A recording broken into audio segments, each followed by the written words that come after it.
I got to tell you, this is my worst draft. I did not like what they did at all.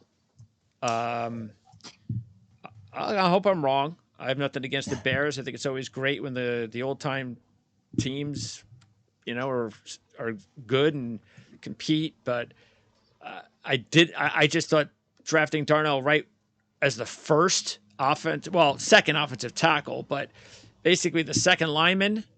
No, second lineman in front of Skoronski. 10, yep. No, and then their second pick is Gervon Dexter, and then their second round pick is Tyrique Stevenson, and then as I don't for a trade up, and look, it's not about how good Roschon Johnson can be, because I know you like him as a potential sleeper, correct? Yeah, I like him as a sleeper. And again, definition of sleeper is a guy that's going to be drafted later, but will contribute in 2023. It's not necessarily good or bad. It's just these guys are going to contribute more than guys that got drafted out of them. What I just didn't understand is you have as bad as a roster as any program out there, and you're adding a third running back in the fourth round with a valuable pick. Why?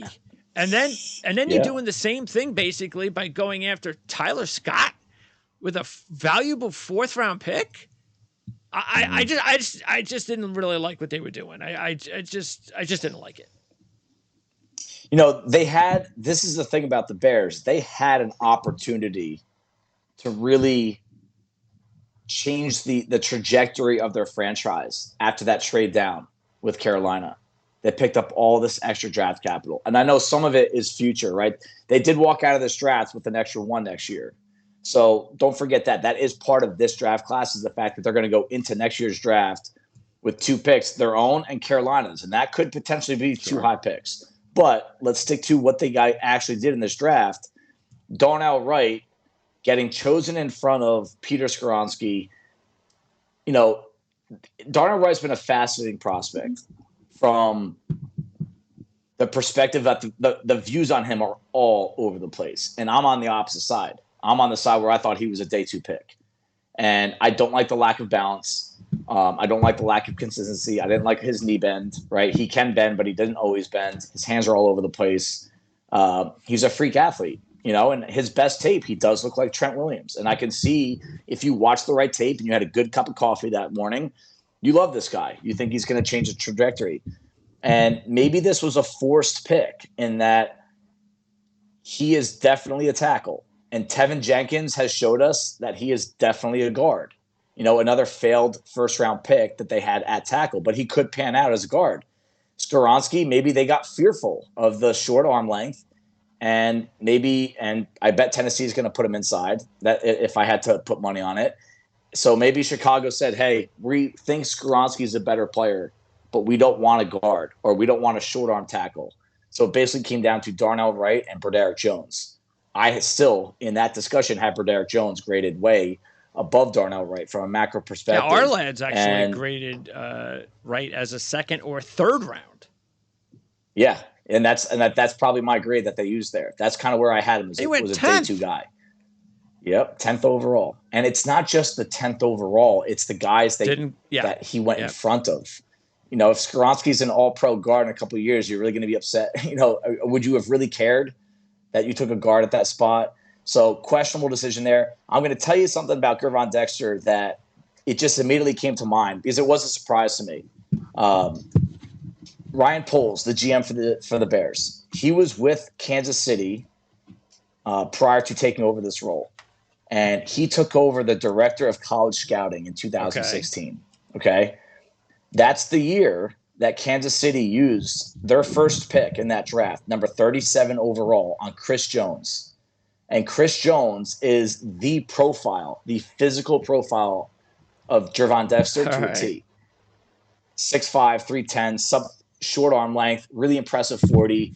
And I'm wondering and this happens to really good evaluators. They have this bias put in their head based on a player that they drafted years ago, and they see that player in the profile of someone that they're drafting.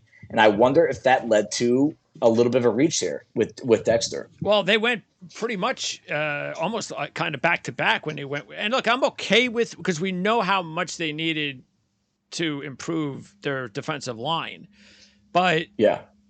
they came out of the draft without any edge rushing, nothing. I mean, look at their edge rushers right now: DeMarcus Walker and Travis Gibson. Dominic Robinson, 5th round pick from last year, who flashed. I mean, really? I mean, that means they really liked Pickens and Dexter over any of the edge rushers that were available at the time that they were picking. Yeah. I mean, hey, Dexter, like I just said, I really think that they might see Chris Jones. Maybe he'll hit a home run. Maybe he will, and Zach Pickens is a really good long-armed A-gap penetrator. Maybe, Greg, this is us not catching up yet on the fact that interior pass rushers might start to mean more than the exterior guys. Maybe that's it, based on the contracts that are being given out, based on the quick passing games. At least they got one position out of the way. Yeah. And, and the Tyrique Stevenson pick, this new defense that they have, it really does have cover 2 roots. That's where this defense comes from. It's not just a cover 2, but that's where the roots are. And Stevenson is your prototype for that position. So I can understand that pick a little bit more. And by the way, as far as undrafted, you know what? Keep an eye on the Crookshank kid to return kicks, because he was dynamic. I know it as a Rutgers fan. That kid. Now look, they already have Willis Jones Jr., but you put. I know, that's why I didn't put him Crookshank and Willis Jones Jr. maybe on kickoffs. That could be interesting. No, I'm a huge Crookshank guy. I love him a lot. I had a draftable grade on him. And then the other guy that could be interesting. A couple others of note. The quarterback. Now, do you think that? What do you think about the quarterback? Matter of fact, those 2 players from Shepherd did not get drafted. The quarterback and the offensive tackle, Joey Fisher. The tackle. But what is this quarterback? What do you think about? I know he's obviously a developmental guy, but does he have a chance to be an NFLer? Yeah, I believe so. We've seen a lot of these lower level quarterbacks. D1 AA, not so much D2, but I think he's got a shot. He proved that he's got the talent, the athletic ability, the size. He matches up there. I thought he fit in at the combine. I know the combine is not real football, but I thought he fit in well at the Senior Bowl. He did not look in. He did not look in over his head at that point. He'll probably be a practice squad spot, and I think he'll be safe there, because if you take him off the practice squad, you have to put him on your own 53. I don't believe anyone's going to want to put him on their 53. You can't. The roster spots, especially as the season progresses, they're so valuable. He can't see the field. Nobody's going to pick him up anyway. So I think it's a safe move and a smart move to see what kind of progress he can make over the course. And of 12 by the months. way, the receiver Tyler Scott, he'll also be able to return kicks too. Correct? Yeah, they have options. Even Dante Pettis has had some success there. So if anything, Willis Jones, he's got to pick it up. He didn't have a great year last year. He might have a couple guys knocking on his door.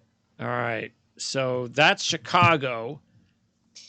Sorry to rain on your parade, Bears fans, but what I have to say, there's no bearing on whether this becomes a successful draft or not.